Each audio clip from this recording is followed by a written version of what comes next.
é a fábrica de votos. Se chama Jair Messias Bolsonaro. Pois é, Pavinato, eu concordo que o dono do bolsonarismo, quem representa o bolsonarismo, não vou dizer dono, é o Jair Bolsonaro. Ele é o criador de tudo isso, é o pai de tudo isso, e eu entendo que o legado dele tem que ser preservado, a imagem dele tem que ser preservada, e a luta que tem que ser feita agora por todos é para que ele seja retirado do sequestro que ele se encontra e colocado o mais rápido possível em domiciliar. Sendo que nem em domiciliar deveria estar, porque na minha leitura, tudo isso é um teatro construído para afastar o presidente Bolsonaro das eleições de 2026. O que querem esse ano é que ele não participe ativamente, porque sabem que o apoio do Bolsonaro é uma máquina de eleger parlamentares, de eleger senadores, de eleger governadores. O apoio do Bolsonaro direto muda toda a eleição. E eu vejo que toda essa celeuma criada hoje ao redor disso, você bem relatou aqui na introdução, se dá justamente pelo fato de que o Bolsonaro não pode vir a público e acabar com qualquer questionamento. Exatamente. Ele não pode aparecer e falar, peraí, não existe problema, o caminho é esse e vai ser feito dessa maneira. Ele não consegue abençoar alguém, ele não consegue pacificar, ele não tem sequer a possibilidade de organizar uma reunião com seus filhos para conversar sobre os planos dele.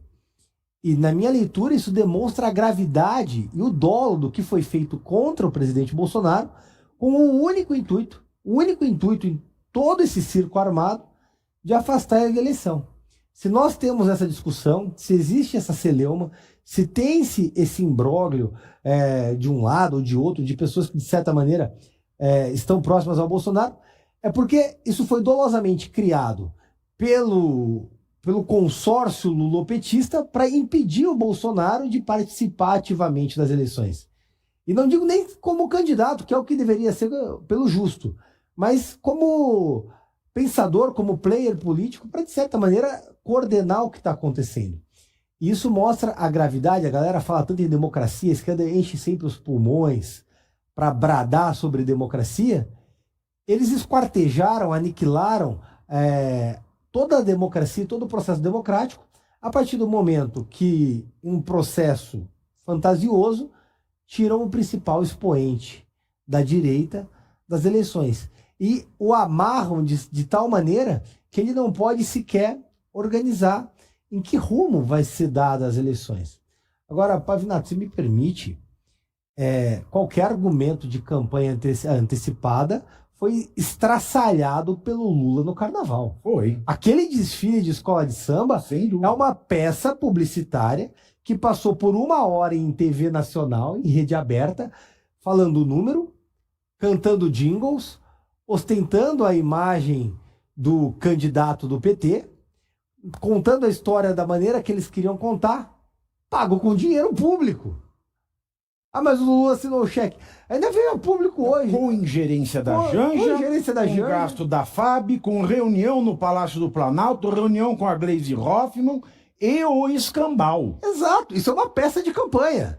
Assim, desenhada, montada, planejada e com risco calculado. E o refrão do Samba Enredo, eu fui ver, fui assistir. Você teve o desprazer de ver? Fui assistir, fui acompanhar. Porque não podia deixar de acompanhar uma merda dessa. O refrão do Samba Enrego, não é enredo, no caso era Samba Enrego. Era o final do jingle de campanha do Lula em 2022. Quando você assiste lá os artistas, lá, o Chico Buarque, aquela que morreu lá, Preta Gil, o Caetano, né, todo mundo lá fala assim, eles acabam o jingle, né, que é a campanha Brasil sem medo de ser feliz. Acaba, entra o batuque, olê, olê, olê, olá, lula, lula. Botaram isso aí. E esse refrão foi cantado na festa de fim de ano, agora em dezembro, no jantar do Prerrô. Como é que eles já sabiam? Como é que já tocou lá? Eu aposto com você em público aqui. De maneira direta ou indireta, isso vai ser deliberadamente usado pela campanha do Lula nas eleições. Eles vão utilizar algum trecho, um pedaço da música para ativar a memória das pessoas com relação a isso. E aí a gente tem que lembrar que o Bolsonaro foi impedido em 2022 de usar imagens de uma manifestação, da manifestação do 7 de setembro. Ele foi impedido de usar isso durante a campanha. Não tinha dinheiro público, não foi pago de recurso público, não foi transmitido como uma peça publicitária por ele não pôde veicular. Mas eu já me antevenho. O Lula usará e não será impedido. E é por isso que eu fico puto da vida aqui quando vem um aliado do Bolsonaro, porque ninguém tem dúvida, tá? Eu acompanho o Gilson, eu respeito o Gilson, acho o Gilson um cara do bem. Conheço-o. Ele é um aliado do Bolsonaro, ele é amigo do Jair, ele é amigo do Flávio. Mas quando você tem essa bomba, essa dinamite perfeita à candidatura do Lula, que é a campanha antecipada do Carnaval, foi o maior crime eleitoral da Terra. Você estragar esse momento, dragando o oponente do Lula, que no caso, neste momento é o Flávio Bolsonaro, há uma situação semelhante, porque foi o Gilson que pediu, não tem responsabilidade de terceiro em campanha antecipada, mas é a partir do momento que o Flávio Bolsonaro grava um vídeo com o Gilson, a justiça, a gente sabe como funciona no Brasil. A esquerda pode tudo, a direita não pode nada, vão dizer que isso é um endosso, não vão? Mas eu acho que esse é justamente um ponto. Na minha opinião, Pavinato, foi até um teste que o Flávio quis fazer nesse momento de pré-campanha. Porque se você for ver bem no rigor da lei, do jeito que essa lei eleitoral, que é um balaio de gato com 760 artigos que ninguém entende, e, na minha opinião, nenhum prefeito, governador ou presidente, ou até mesmo senador, se elege sem ter incorrido em algum erro nessa lei. Veja aquela juíza do Mato Grosso que nem assumir conseguiu, fizeram uma nova eleição, o Deltan Dallagnol, e vou ficar citando a noite inteira um monte de pessoas que viu o problema na justiça. Essa legislação é uma vergonha. Não uma tem vergonha artigo absoluta. de lei que pudesse Mas caçar a lei- o Deltan. Não tinha artigo na lei que pudesse caçar o Bolsonaro. O Bolsonaro, aliás, é preso político. Podem gostar ou não gostar do Bolsonaro, mas achar o motivo para prender ele, até agora eu não entendi como. Nem mesmo porque julgaram o Supremo Tribunal Federal, nem isso deveria. Mas é um imbróglio tão grande que os candidatos eleitos ficam reféns do tribunal. Eles sempre vão achar uma coisinha para puxar. Veja, o Caiado está inelegível, deve mudar, mas inelegível, por um jantar a portas fechadas de 6 ou 7 pessoas. Então, isso pode ser, no entendimento, alguma coisa assim.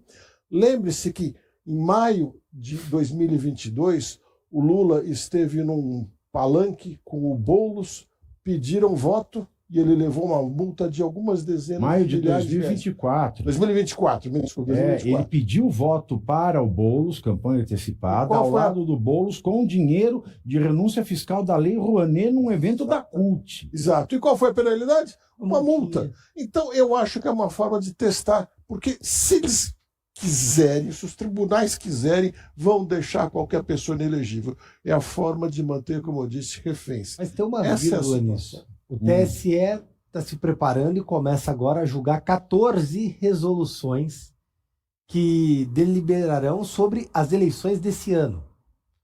São aquelas resoluções que interpretam como vai ser dado o julgamento desse emaranhado Exato. de artigos que é a lei eleitoral. Que é a mesma lei das eleições anteriores, mas a interpretação vai ser É diferente. nova. A passada de pano para o desfile do Lula pode vir aí. Mas eu acho que não ia ter passada de pano dessa vez, não. Ah, Porque o André Mendonça, ele foi muito incisivo e a Carmen Lúcia está com medo do povo. A Carmen Lúcia está com medo do povo. Mudou, o Alexandre de Moraes não é mais o presidente do TSE, aquele psicopata não está mais dando cargo no TSE.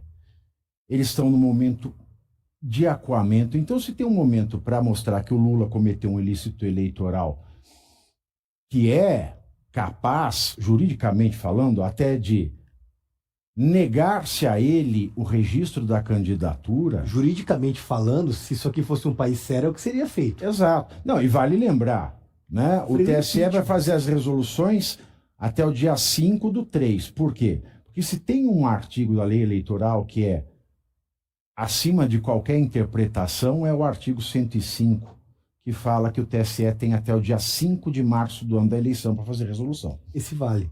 Aí, na eleição de 2022, o TSE regulou o segundo turno do Lula e Bolsonaro com a resolução TSE de 20 de outubro. Como é que pode? Se é o único artigo da lei que é claro o suficiente é esse do 105 que fala até o dia 5 de março, como é que pôde valer a eleição que elegeu, entre aspas, o Lula em 2022, se o segundo turno foi regido por uma resolução de 20 de outubro, ou seja, 7 meses e meio depois do final do prazo da lei? Então a gente não tem no Brasil um governo legítimo para conversar, para começar a conversar. Não tem como ninguém ser processado, muito menos condenado, como é o Jair Bolsonaro, pelo crime de golpe, mesmo que eles estivessem armados até os dentes, tentando derrubar o governo Lula, porque o artigo do Código Penal diz que é tentar depor governo legitimamente eleito. E legítimo vem do latim. O sufixo é a maneira e o prefixo é legem. Legem é o conjunto de leis. A maneira do conjunto de leis. A maneira do conjunto de leis é com resoluções até o dia 5 de março do ano da eleição. Se o Lula foi eleito com resolução de 20 de outubro, nós não temos um governo legitimamente eleito e assim segue o baile desta zona chamada Brasil. Você não precisa ser um gênio para entender isso aí. Basta saber ler. Mas no Brasil a gente está sendo empurrado a isso. E o Rubinho falou uma coisa que é muito séria. Toda essa celeuma, né, essa briga de Michele, Eduardo, Flávio, aí a Michele vem, não, só vou apoiar o Flávio se ele me pedir desculpas. Aí eu falo, vai ter um segundo turno do Flávio e do Lula. Se o Flávio não pedir desculpa para a Michele, ela vai fazer o quê? Não, aí o Eduardo não gosta da Michele, aí todo mundo está contra o Nicolas. Aí o Valdemar fala que o Nicolas e a Michele vão fazer, sendo que os dois podiam ter falado antes. Aí um fala que o Bolsonaro falou isso, o outro fala que o Bolsonaro falou aquilo. O Bolsonaro, ele foi posto em domiciliar e até hoje pesa sobre ele uma proibição esdrúxula, que é a proibição de falar ao público, inclusive por equipamento de terceiro. Se ele está proibido de falar ao público, inclusive por equipamento de terceiro, por que o Alexandre de Moraes, ele permite que pessoas que visitem o Bolsonaro saiam dizendo coisas que ele dissera? Porque isso também devia ser proibido. Porque isso é uma forma, assim, de você enfraquecer o movimento político da direita.